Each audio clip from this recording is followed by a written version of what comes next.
जानते हैं आज घरों में व्यवस्था क्यों सही नहीं है? मोस्टली घरों में जो प्रॉब्लम है, जो व्यवस्था है, जो फाइनेंशियल व्यवस्था है, जो घरों की व्यवस्था है, वो वैसी नहीं है जैसी होनी चाहिए। आपको मालूम है रीजन क्या है? क्योंकि बाइबल कहती है कि आदमी को, बंदे को, मर्द को हेड ऑफ द फैमिली चुना गया है। बंदा फैमिली का हेड है, औरत का हेड है, बंदे का सिर प्रभु है। वो प्रभु से सुनेगा, आगे बताएगा और इस तरह से मैनेजमेंट काम करेगी। लेकिन प्रॉब्लम आज ये है कि जिसको गाइड करना है, जिसको अगुवाई करनी है, वो आदमी जिसको प्रभु से सुनना है, वो परमेश्वर के साथ बिल्कुल लिंक में नहीं है। ना वो प्रेयर करता है, 1 घंटे की भी प्रेयर नहीं है आदमी लोगों की, 1 घंटे की भी एवरेज। और जब परमेश्वर का ऑर्डर आपने बिगाड़ दिया तो आपका घर कभी भी ऑर्डर में नहीं रह सकता, आपका फाइनेंस कभी ऑर्डर में नहीं रह सकता। 90% लोग जो आते हैं काउंसलिंग में टाइथ पे नहीं करते हैं, और ये आकर बताते हैं कि हमारे ऊपर कर्जा है। आपका कर्जा कभी उतर नहीं सकता, परमेश्वर आपको कभी गाइड नहीं करेगा जब तक हम टाइथ पे नहीं करेंगे, जब तक हम प्रेयर में नहीं जाएंगे, जब तक हम बाइबल के बेसिक्स को पूरा नहीं करेंगे, तब तक वो हमारी जो लाइन है, जो एक बोलते हैं ना, एक ट्रेन जा रही है, जब तक लाइन ही चेंज नहीं होगी आप सही डेस्टिनेशन पे नहीं पहुंचेंगे। आप कमेटियों पे कमेटियां उठाते जाएंगे, आप लोन पे लोन लेते जाएंगे, लेकिन अगर आप अपनी जड़ को ठीक नहीं करेंगे आपकी प्रॉब्लम कभी सॉल्व नहीं होगी। मैंने अपनी लाइफ में पर्सनल एक्सपीरियंस देखा है, पर्सनल लोग देखे हैं जिन्होंने 25 साल के जब थे तब से लोन लेना शुरू किया, कर्जे लेने शुरू किए, 70 साल के करीब हो चुके हैं, लोन कर्जे अभी भी खत्म नहीं हुए उनकी लाइफ से। क्योंकि जब आप जड़ पे हमला नहीं करेंगे, आप जड़ का इलाज नहीं करेंगे, आप कभी भी डिलीवर नहीं हो पाएंगे। और जब आप चर्च में आते हैं, वचन आप सुनते हैं, आप क्या सुनते हैं? आदमी को फैमिली का हेड ठहराया गया है। ऐसी कोई फैमिली नहीं कि आप उसकी अगुवाई करें, आपकी वाइफ की प्रार्थना 4 घंटे की हो और आपकी आधे घंटे की हो, आप अपनी फैमिली की अगुवाई नहीं कर सकते।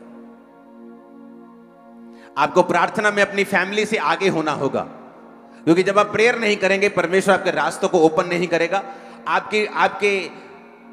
आपके विजडम को ओपन नहीं करेगा, आपकी आंखों को ओपन नहीं करेगा, आपकी स्पिरिचुअल आईज को ओपन नहीं करेगा, आपकी समझ को खोलेगा नहीं।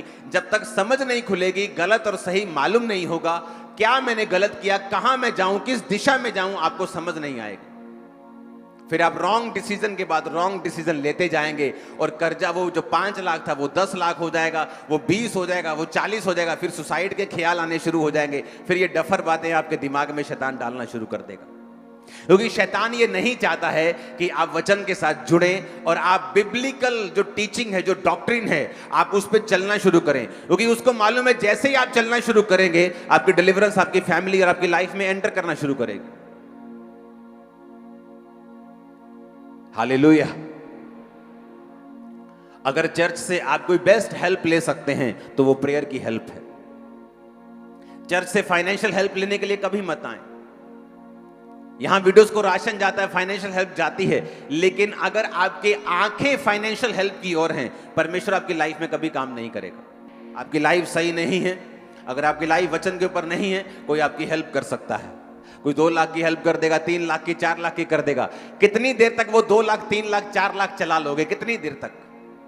अंत में तुम फिर वहीं के वहीं पहुंच जाओगे, क्योंकि तुम्हारी जड़ जो है वो सही नहीं है। जब जड़ सही नहीं है, जब आपकी बेस सही नहीं है, नींव सही नहीं है, तो घर जितना मर्जी बना लो, सुंदर बना लो, वो एक दिन नीचे आएगा, तरेड़े आएंगी, तुम दुखी होगे। इसलिए जीसस ने कहा मैं जड़ पे काम करूंगा। हे पुत्र, तेरे पाप माफ हुए। लोगों ने गुस्सा किया कि ये पाप कैसे माफ कर सकता है? उसने कहा ये इसके पाप माफ हुए, अब ये हील भी होगा। उठा अपनी मंजी और घर चला जा। हालेलुया। यीशु मसीह ने जड़ के ऊपर ज्यादा ध्यान दिया है।